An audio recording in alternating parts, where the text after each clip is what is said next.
রাহি হ্যারিকে বলে, কি হলো, তুই এরকম ভাবে চলে যাচ্ছিস, কি হয়েছে?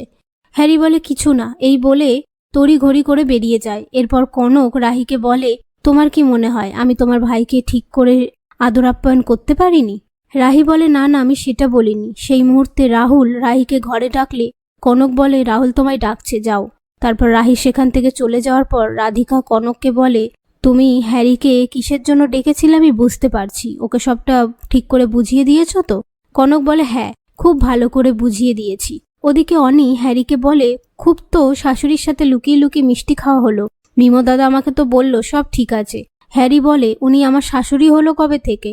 আমাকে এ ধরনের কথা আর বলবে না। এই বলে অনিকে কথা শুনিয়ে হ্যারি সেখান থেকে চলে যায়। ওদিকে রাহি রাহুলকে ওষুধ দেওয়ার সময় বলে, তোমাকে তাড়াতাড়ি সুস্থ হয়ে উঠতে হবে, চ্যাম্পিয়নশিপ আছে সামনে। এ কথা শুনে রাহুল রেগে গিয়ে রাহিকে বলে, তোমার খুব তাড়া না আমাকে ছেড়ে যাওয়ার? রাহি তখন রাহুলকে ধমকালে তাড়াতাড়ি করে রাহুল ওষুধটা খেয়ে নেয়। এরপর তারা নিজেদের মধ্যে কথা বলার সময় জিয়া এসে বলে, ভালোই তো কথা বলছো তোমরা। আর রাহুল, তোর যে চ্যাম্পিয়নশিপ আছে সেটা মাথায় আছে? আমার সাথে প্র্যাকটিসে চল। রাহুল বলে, আমি তো বলেই দিয়েছি তোকে, রাহি আমার সব দায়িত্ব নেবে। জিয়া বলে, ও কি বোঝে প্র্যাকটিসের? রাহুল বলে, আমি তো তোকে আগের দিনই বললাম ও আমার সব দায়িত্ব নেবে। এই বলে জিয়াকে কথা শুনিয়ে ঘর থেকে বেরিয়ে যেতে বলে। জিয়া চলে যাওয়ার পর রাহি বলে, ও তো ঠিকই বলেছে, আমি তো প্র্যাকটিসের কিছুই বুঝি না।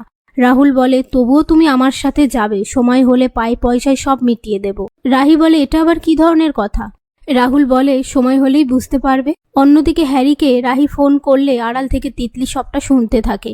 রাহি ফোনে বলে, তুই অমনভাবে চলে গেলি, সব ঠিক আছে তো? হ্যারি বলে, হ্যাঁ, সব ঠিক আছে। রাহি বলে, একটা কথা মনে রাখিস, আমি সব সময় তোর পাশে আছি। এই বলে ফোনটা রেখে দেওয়ার পর হ্যারি আপন মনে বলে, আমি চাই না আমার কারণে তোর সংসারটা নষ্ট হয়ে যাক।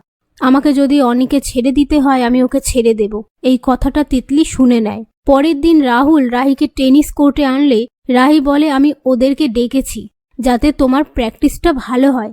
রাহুল বলে, ওরা না, সব তুমি করবে। আমি বলগুলো যে কোনায় কোনায় রাখবো, তোমাকে সেগুলো ধরতে হবে। এই বলে রাহুল নিজের প্র্যাকটিস শুরু করে দেয়। রাহি বলগুলো ধরতে না পেরে হাঁপিয়ে ওঠে। তারপর রাহুল রাহির কাছে জল চাইলে জল খাওয়া হয়ে গেলে রাহি বলে, 5 মিনিট রেস্ট নিয়ে নাও। রাহুল বলে, প্র্যাকটিসের রেস্ট হয় না। এই বলে আবার প্র্যাকটিস শুরু করে দেয়। তার মধ্যে রাহুল রাহির কাছে জুস চাইলে রাহি আপন মনে বলে, আজ রাহুল আমার সাথে এরকম বিহেভ করছে কেন?